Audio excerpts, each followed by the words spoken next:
We continue in Matthew chapter 5. We're starting in verse 33. So far, Jesus has gotten on a hill and he's teaching his followers about kingdom living. Now listen, this is God teaching his followers, Jesus. This is not the unsaved crowd. This is people that follow Jesus. He shares with us about ways to be happy, the Beatitudes. You can be happy when you're poor in spirit, when you mourn, when you are meek. Jesus also shares with us about our calling in our lives to be salt and light to this world. Jesus compares kingdom living to the Pharisees. He says, you need to be more righteous than them. Now, we might be left with the question, well, how can this happen? Well, Jesus gives us the answer. He is the answer.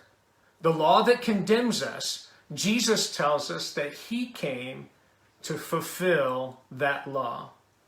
And through our faith in Jesus, we can experience kingdom living. Jesus continues teaching us about our anger towards our brother, and that it is a serious offense in the kingdom, that we need to take drastic measures to make things right with our fellow man. Lust in our hearts is destructive. We need to be sure that we have a pure thought life, and that God honors marriage, and it is not something that we should take lightly. In all that Jesus is teaching us about kingdom living, we can experience by Jesus living in our hearts. In Revelation chapter 3, verse 20, John writes, "Behold, I stand at the door and knock. And if anyone hears my voice and opens the door, I will come to him and dine with him, and he with me." Now, anyone here is everyone. The thing is, are we listening to his voice? Jesus says, I stand at the door and knock. Now, it is so awesome to have dinner with someone. You learn and grow together at the table. Family times at the table are so much fun. You can talk about the day and you can enjoy each other's company. And at the table, sometimes you spill your drink, right? Sometimes you're eating and you miss your mouth. It falls on the floor, it falls in your lap. And sometimes people belch, right? You really get to know someone at the table. And Jesus wants to come to the table with us and get to know us. So verse 33 in Matthew chapter 5, let's read verse 33 through 37. Again, you have heard that was said to those of old, you shall not swear falsely, but you shall perform your oaths to the Lord. But I say to you, do not swear at all, neither by heaven, for it is God's throne, nor by the earth, for it is his footstool, nor by Jerusalem, for it is the city of the great king. Nor shall you swear by your head, because you cannot make one hair black or white. But let your yes be yes, and your no be no. For whatever is more than these is from the evil one. False swearing or performing an oath. Swearing in our day is defined a little bit differently than it was in the time of Jesus. Today, swearing is just using foul language. In fact, I've heard some say that that's adult language, right? But for all of you that are listening, let me be very clear about something. Dropping the F-bomb or saying offensive words does not make you an adult. But in this time, people would back up their words by making an oath or swearing on something or upon something or someone. And somehow they thought this added validity to their words. Now, 3 times in the Old Testament, there are warnings not to swear falsely by the name of God. And I'll give those to you. I'll read them to you. If you want to look them up, go for it. Leviticus chapter 19, verse 12. Moses writes, "And you shall not swear by my name falsely, nor shall you profane the name of your God. I am the Lord." So swearing falsely, asking God to agree with your statement that he may or may not agree with. Profaning the name of God, saying something that in effect is, well, I swear to God, you need to stop that, right? Well, that's profaning the Lord. We are not in the position to tell God what to do. That is what's called being profane. Now, when someone would make the statement and say something like, well, I swear by my mother's grave, or the Lord is my witness. Well, people are putting emphasis on what they are saying and expressing importance to the priority of their statement. In our day, sometimes you've heard people say this, hey, well, let me be honest with you. So everything you've been telling me beforehand, that's not true, and now you're being honest with me, right? See, it doesn't equivalate to anything that brings validity to our words. The second place in the Old Testament talks about swearing or taking an oath. Numbers chapter 30, verse 2. If a man makes a vow to the Lord or swears an oath to bind himself by some agreement, he shall not break his word. He shall do according to all that proceeds out of his mouth. Well, the Hebrew word here is to vow or to promise to God. Now, we have seen a number of oaths or vows made in the Old Testament, and some were wonderful commitments to the Lord. Solomon writes in Proverbs chapter 16, verse 3, he says, commit your works to the Lord, and your thoughts will be established. Well, that is a wonderful oath or vow to make. Hey, I'm going to commit what I do to the Lord, right? Well, and there were other oaths that were made out of the heat of emotion that probably never should have been said and never been kept. And when we went through the book of Judges a couple of months ago, there was this guy Jephthah, in Judges chapter 11. In verse 30 and 31, Jephthah, it says, and Jephthah made a vow to the Lord and said, if you will indeed deliver the people of Ammon into my hands, then it will be, whatever comes out of my doors to my house to meet me, when I return in peace from the people of Ammon, it shall surely be the Lord's, and I will offer it up as a burnt sacrifice. Well, Jephthah makes an oath of God that really doesn't need to be made.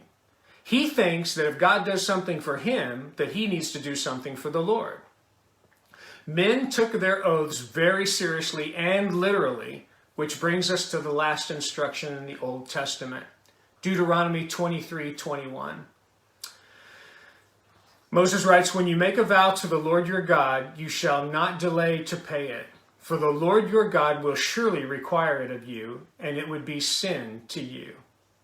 But listen, God takes oaths seriously. So, back to Matthew. Look at verse 34. But I say to you, do not swear at all, neither by heaven, for it is God's throne, nor by earth, for it is his footstool, nor by Jerusalem, for it is the city of the great king. Nor shall you swear by your head, because you cannot make one hair black or white. Jesus explains to us, just because you're swearing or making an oath, and not using God specifically as your source of agreement, it doesn't give you the right to still swear by those things. Why? Well, God created those things. You don't swear by heaven, well, that's God's throne. You don't swear by earth, that's where God props his feet. You don't swear by Jerusalem, that's his city. And you don't swear by your own head. You have no control over your hair color or how it grows. The point here is that God created it all. You are swearing by God, you are swearing by his creation. But listen to what Jesus is saying. Verse 37, but let your yes be yes, and your no, no. For whatever is more than these is from the evil one. For the believer in Jesus, the Christian, it is not necessary to make an oath. Your yes should be yes, and your no should be no. Satan does not rule your life. God does. So there is no reason for the follower of Jesus to ever have to lie. If you cannot do something, then don't say that you can. If you say something that you're going to do something, well, then just do it. So is it wrong to take an oath? Well, no, it's not wrong to take an oath. He says, you shall not swear falsely, but shall perform your oaths to the Lord. Listen, in Hebrews chapter 6 and Luke chapter 1, God makes an oath. Jesus is under oath in court in Matthew chapter 26. And Paul made oaths a few times. Romans chapter 1, 2 Corinthians 1, Galatians 1, and 2 Thessalonians chapter 2. Kingdom living is being a man or a woman of your word. All of your words should be true, not just the ones you swear by. Verse 38. You have heard it said, You have heard that it was said, an eye for an eye and a tooth for a tooth. But I tell you not to resist an evil person. But whoever slaps you on your right cheek, turn the other to him also. And if anyone wants to sue you and take your tunic, let him have your cloak also. And whoever compels you to go 1 mile, go with him 2. Give to him who asks of you, and from him who wants to borrow from you, do not turn away. So the law was given. Exodus 21:24, eye for eye, tooth for tooth, hand for hand, foot for foot. Leviticus 24:20, again, he says, fracture for a fracture, eye for an eye, tooth for a tooth. As he has caused disfigurement of a man, so it shall be done to him. Deuteronomy 19:21, your eye shall not pity, life for a life, eye for an eye, tooth for a tooth, hand for a hand, foot for a foot. These laws were given and commanded for punishment of a crime. But these laws also limit that punishment. The law is that the punishment should never exceed the crime. Let me say that again. The law was there so that the punishment should not exceed the crime. This is not how we think as human beings. If someone wrongs us, we want to punish them and we want to give them more, right? Remember when the prophet Nathan came to David and shared with him that story about a man who had a lot of sheep, and he went to his neighbor who only had 1 sheep, and he took that sheep? David was furious. David quoted the law, and he said that man should return 4-fold. But he also passed the judgment and said the man should surely die. Death was not the punishment, not the law for stealing sheep. All that story is in 2 Samuel chapter 12. And we respond the same way. The interesting thing about the law or the command is that this was never to be taken out personally. The punishment was for the government structure, not the individual. That's in Deuteronomy 19. Over the years, religious leaders of the time moved this from its proper interpretation, limiting the retribution, to being a personal obligation of revenge with no limits. Jesus now teaches that a higher or more righteous way to live is to remove retaliation altogether. Revenge, eye for an eye, that was legal and permissible. But now, is Jesus changing the law? No. Look what he says in verse 39. But I tell you, do not resist an evil person, but whoever slaps you on your right cheek, turn the other to him also. According to the Mishnah, striking someone by the hand in the face was a severe insult and punishable by a very heavy fine. Now, it is wrong to think that Jesus means evil should never be resisted. Jesus demonstrated that through his life, that evil should be and must be resisted. For example, him turning tables in the temple. Jesus lived a principle of turning the other cheek as a result of insult. Jesus himself was insulted and spoken against many times. He was accused of being a glutton. He was accused of being a drunk, an illegitimate child, a blasphemer, a madman. Listen, when a person insults us or slaps you on the right cheek, we want to give them back exactly what they gave us plus more. But Jesus said we should patiently bear such insults and offenses.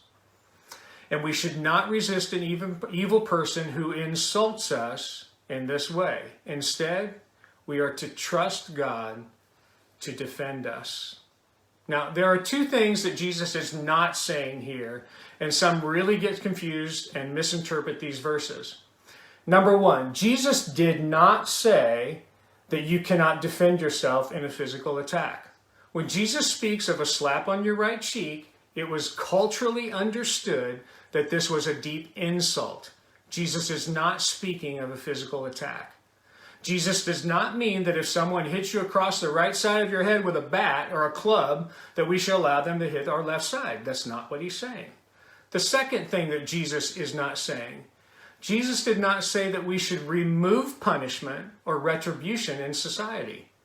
Jesus here speaks to personal relationships, insults. He is not speaking to the proper functions of government in restraining evil. Turn real quick over to the right to Romans chapter 13. Romans 13, we're going to look at verses 1 and 2. Paul writes, "Let every soul be subject to the governing authorities, for there is no authority except from God, and the authorities that exist are appointed by God. Therefore, whoever resists the authority resists the ordinance of God, and those who resist will bring judgment upon themselves." You break the law, you're going to get punished for it. "For rulers are not a terror to good works, but to evil. Do you want to be afraid of authority? Well, do what is good, and you will have praise from the same. For he is God's minister to you for good. But if you do evil, be afraid, for he does not bear the sword in vain, for he is God's minister, an avenger to execute wrath on him who practices evil." Now, I must turn the other cheek when I'm personally insulted, but the government has the responsibility to restrain evil man from physical assault. Now remember, the law is not just for punishing the crime, but it is also there for protecting the innocent. Verse 41, back in Matthew 5. "So if anyone wants to sue you and take away your tunic, let him have your cloak also." Jesus is going beyond the law that the Pharisees and the scribes meticulously kept. Jesus raises the standard and he explains kingdom living. So this law here, Exodus 22, verses 26 and 27. "If you take your neighbor's garment as a pledge, you shall return it to him before the sun goes down. For that is his only covering. It is his garment for his skin. What will he sleep in? And it will be that when he cries to me, I will hear him, and I'm gracious." So the tunic is an inner garment. The cloak is an outer garment. If someone is taking you to court to sue you, he says, listen, give him your cloak as well. Kingdom living here is about restoring relationships. Verse 41, "And whoever compels you to go 1 mile, go with him 2. Any Roman soldier at this time could lawfully demand that you carry his bags 1 mile, and often soldiers abused this law. But Jesus is pointing out that even if you are asked, don't just go 1 mile, go 2. Kingdom living is about going above and beyond. Now, a friend of mine back in Vero Beach, he owned the gym that I worked out at. And for a few months, he led about 6 to 8 of us guys in this CrossFit workout. Lasted for about an hour or so. It was 3 days a week. It was really hard. And there was always some kind of strength exercise, conditioning exercise, and aerobic exercise. Now, I was pretty good at the strength part. Conditioning was a little bit of a struggle for me, but the running part, the aerobic stuff, I struggled. My body is not the body of a runner. I struggle with running. Now, you've seen those guys along the road when you're driving by and they're running and they just look like a deer or a gazelle just taking it in stride. That is not me. I'm struggling with every step. So, my friend Steve, who owned the gym, he would lead the class and he would do all these workouts with us. I mean, he was a machine. And when it came to the running, everybody was running. I was always the last one. Everybody had finished. I'm still doing that last lap. And Steve would come out and run that lap with me. He would encourage me to finish. Listen, he had done it all, but he would come alongside of me and run with me till I was done. When going the extra mile for someone, we often look at doing our part or doing enough to get by, not realizing that someone may need help. Someone may need encouragement. Someone might need to come alongside of someone and help them go the extra mile. Steve went the extra mile for me. Well, why? Well, you could say, well, he's your friend. Yeah, he wanted you to succeed. But he didn't have to do it. He could still be my friend and not do that. But I also know that this guy would do the same thing for people that he didn't know. Now, could I do that? Would I do that? Yes. With the Lord's help, we all could do that. Now, have you ever heard that phrase, go the extra mile? Well, this is where that came from. Verse 42. He says, give to him who asks of you, and from him who wants to borrow from you, do not turn away. Now, this is a tough one for all of us. We like helping people we want to help, but helping someone that asks, someone we don't know, that's against everything that's in us, right? We want to avoid those people. And things haven't changed much through time. We all like to accumulate stuff. It's our stuff. It's not your stuff, it's my stuff. And sometimes we can get very stingy with our stuff that the Lord has given us. But isn't it funny when you're raising kids? Hopefully it's not just Missy and I that went through this. There was always a competition between Missy and I. Okay, will our kids say daddy first, dada, or mommy first, right? And the first thing that they would come out of their mouths was no, or mine. That's mine, right? Or no, right? The sinful nature that we are all born with. Now listen, at the face value of all of this that Jesus is instructing to us, this can be very overwhelming. But with God, with the Holy Spirit living in us, the standard of kingdom living is absolutely possible. Verse 43.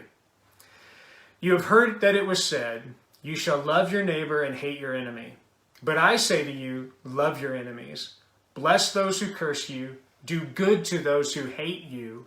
And pray for those who spitefully use you and persecute you, that you may be sons of your Father in heaven. For he makes his sun rise on the evil and on the good, and he sends rain on the just and the unjust. For if you love those who love you, what reward do you have? Do not even the tax collectors do the same? And if you greet your brethren only, what do you do more than others? Do not even the tax collectors do so? Therefore, you shall be perfect, just as your Father in heaven is perfect. Now Jesus is expounding on the law to our neighbors in this kingdom living. And this is totally against our selfish way of living. He says, love your enemies. Bless those that curse you. Do good to those who hate you. And pray for those who spitefully use you and persecute you. Listen, we all struggle sometimes with just loving the people we love, let alone trying to love our enemies. But what change would happen in our world today if we would spend more time in prayer for people, than just criticizing and condemning them? Kingdom living instead of selfish living. And as we're praying for these people, praying for our enemies as well. He said, pray for your enemies. We like to pray for people we like. We like to do good for people we like. We love people we like. But those people that we don't, what a difference it would make if we would spend more time in prayer for those people. And you would see God change your heart to really love those people instead of them being your enemies. See, Jesus was correcting their theology. In Leviticus 19:18, he said, you shall not take vengeance nor bear any grudge against the children of your people, but you shall love your neighbor as yourself. I am the Lord. See, their interpretation that anyone that wasn't Jewish was their neighbor. And anyone that was Jewish was their neighbor. And anyone else was their enemy. But that isn't the true interpretation. Their neighbors were Gentiles, not Jewish people.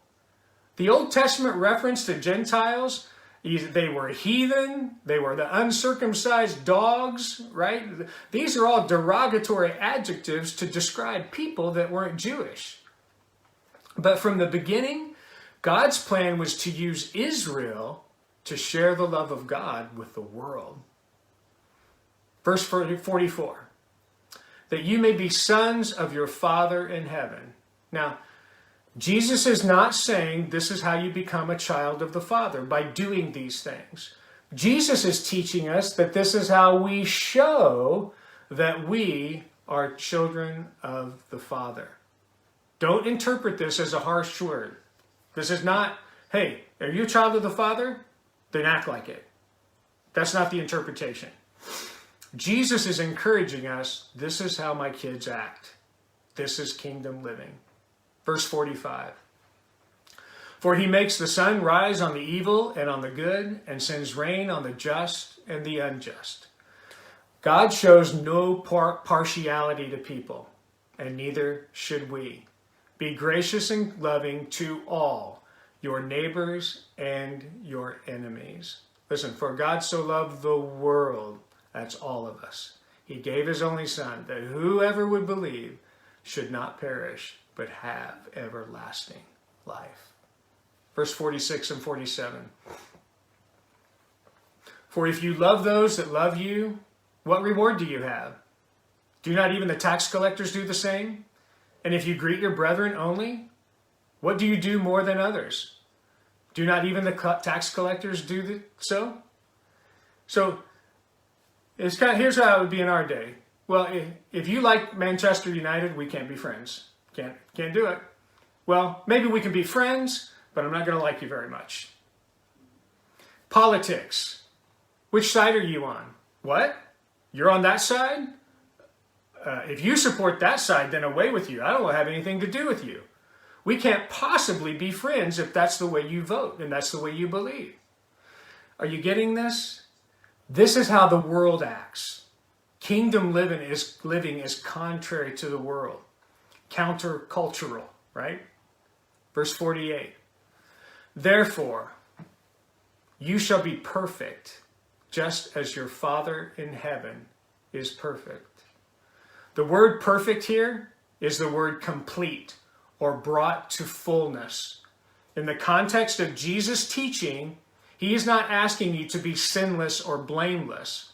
Being perfect, being complete, brought to fullness, is loving people, loving those that hate you, loving those that persecute you, showing kindness to your friends and your enemies. Perfection is spiritual maturity, complete in God. This allows the believer to reflect God's love by being a blessing to anyone without partiality.